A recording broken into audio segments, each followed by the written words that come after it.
shirkaygan jaraa'id maanta wuxuu daan yahay wasiir Cabdirashiid Xasan Cabdinuur Cabdirashiid Janan oo ah nin aad iyo aad loo yaqaano oo Jubbaland wasiiradeedii kamid ahaa wasiirka amniga oo hore ahaa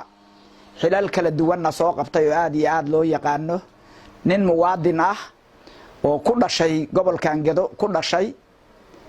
xilal kala duwan ka soo qabtay Cabdirashiid toddobadan bari ama wiigan hadda ma soo dhaafay waxa lagu jiray warar naxdin leh in la waayay oo meel allaaliya meel uu ku sugan yahay aan la haynin baanu maqlaynay wiigan waxaanan ku ogeyn oo uu joogay dalka Kenya caasimadiisa Nairobi ayuu joogay wuxuu ahaa nin muwaadin ah oo dalkan shaqo badan u soo qabtay Kenya iyo Jubbaland ama khaasatan gobolkan Gedo oo caasimadii labaad oo Jubbaland ahna waxa ka dhaxeeyo xiriir walaalnimo ama ehelnimo ama darisnimo yaa ka dhaxeeya xiriirkaas asaga ahna waxa weeye waa mid aad iyo aad loo yaqaan oo Kenyana ay taqaano annaguna aynu naqaano oo xuduudda ugu dheer uu leeyahay gobolkan Gedo uu leeyahay saas darteed dadka deegaankan ama Jubbaland ha ahaato ama gobolka Gedo Jubbaland dadkeedu waxa weeye dad aad iyo aad isugu xiran oo ganacsi iyo deegaan intaba uu ka dhaxeeyo weeye saas darteed wasiir Cabdirashiid Janan oo halkaasi wiigan inuu maqlaynay ninka in la waayay oo lagu jiray raadintiisa iyo baadigoobkiisa oo community-ga reer Sade oo degan Nairobi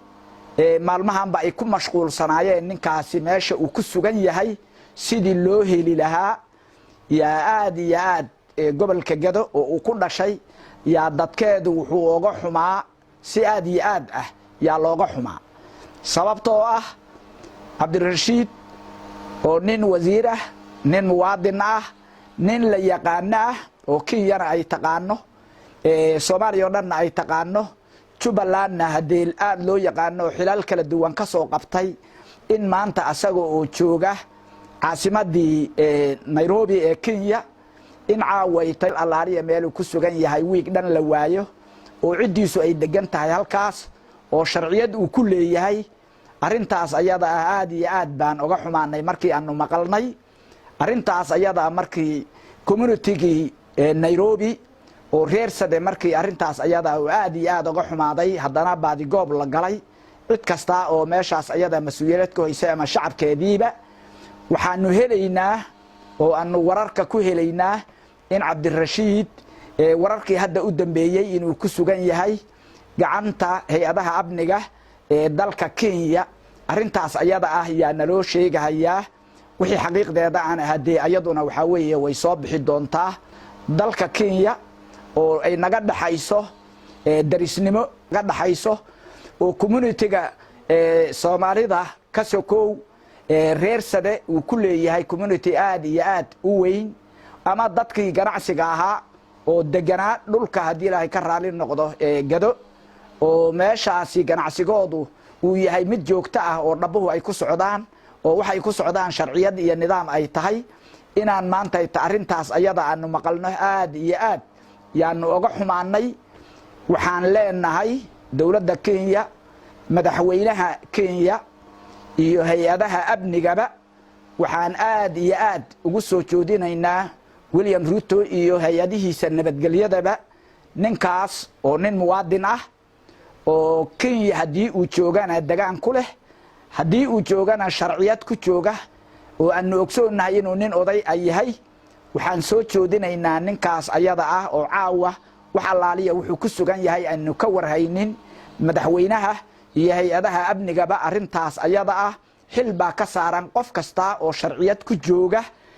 dalka Kenya dawlad ahaan xil baa ka saaran in amnigooda iyo noloshoodaba ay ogaadaan intaas markii aan ka gudubnana hadda ka hor waqtiyo horeeto yaa waxa ka dhacayay arin sidaan oo kale taan uga xumaano oo rag waaweyn oo aqoon-yahano ah oo ganacsada ah la waayay isla mar ahaantaasna wixii ay ku dambeeyeen geeri ay noqotay oo arintaas aad iyo aad aanu uga xumaanay dhacdada tanna aad iyo aad aan uga xumaanay taaso waxay ahayd ayaan sii horeysay ayay ahayd oo yacni la wada ogsoon yahay. waxaan leenahay maantayto dhammaanba dadkii Soomaaliyeed ama community-gii Soomaaliyeed oo Kenya joogay oo arintaasi aad iyo aad uga howlgalay, aad iyo aad baan uga mahadcelinayaa. waxaan soo joodinayaa inay hawshaas ayada ah inay aad iyo aad ay ugu dadaalaan ninkaasi, inay ogaadaan meel allaala iyo meesha uu caawa uu ku sugan yahay iyo noloshiisaba inay ogaadaan. aad iyo aad baan ugu boorinayaa arintaas ayada ah iyo Soomaali oo dhanba. intaas haddaan ka gudbana madaxweynaha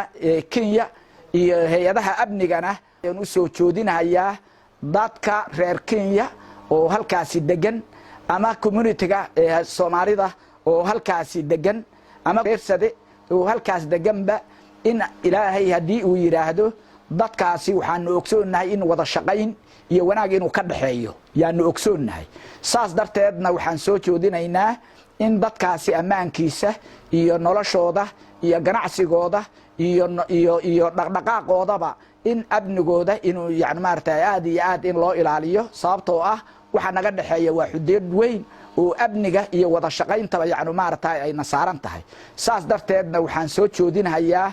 Cabdirashiid Janan oo aad iyo aad loo yaqaano oo nin muwaadin ah oo nin odayaan u naqaano, in dawladda Kenya iyo hay'adaheeda amnigaba in ninkaasi caawa wax allaale iyo wuxuu ku sugan yahayba in sida ugu dhaqsaha badan loo helo. waxaan maqlaynaa inuu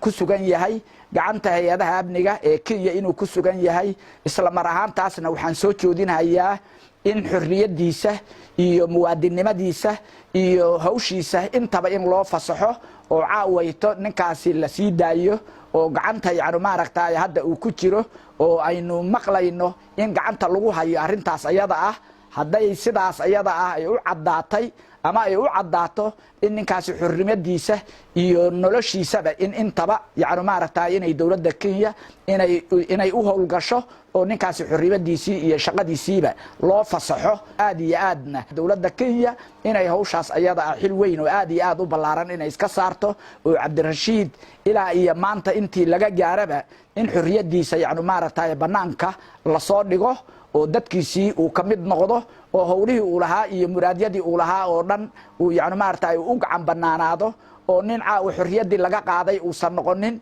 arintaas ayada baan soo joodinayaa. aad iyo aad baadna u mahadsantihiin inta dhagaysanaysa codkayga, hadday tahay madaxweynaha dawladda Kenya, hadday tahay hay'adaha amniga ee Kenya iyo dhammaanba ummadda Soomaaliyeed oo joogta Kenya iyo community-ga reer Sadaba. waxaan soo joodinayaa arintaas ayada ah inaad iska kaashataan oo ninkaasi sidii loo soo dayn lahaa dawladdana yacni maaragtay arintaas ayada aad la kaashataan, dawladduna arintaas ayada ah ay gacan ku siiso ummadaas yacni maaragtay gurmanaysa oo ninkaasi raadinayso. maqaalkii hadda noogu dambeeyayna ay tahay inuu Kenya ninkaasi magaalada Kenya hay'adaheeda amniga inuu gacanta ku jiro. dawladda Kenyana aan ka codsanayo soona joodinayo in ninkaasi xorriyadiisa loo soo daayo, dalkiisa iyo dadkiisa shaqada iyo u haya iyo howlaha u haya intaba iyo danaha khaaska oo leeyahayba intaba inuu u madax banaanaado oo xorriyadiisa ayna sii maqnaanin yaan soo joodinayaa.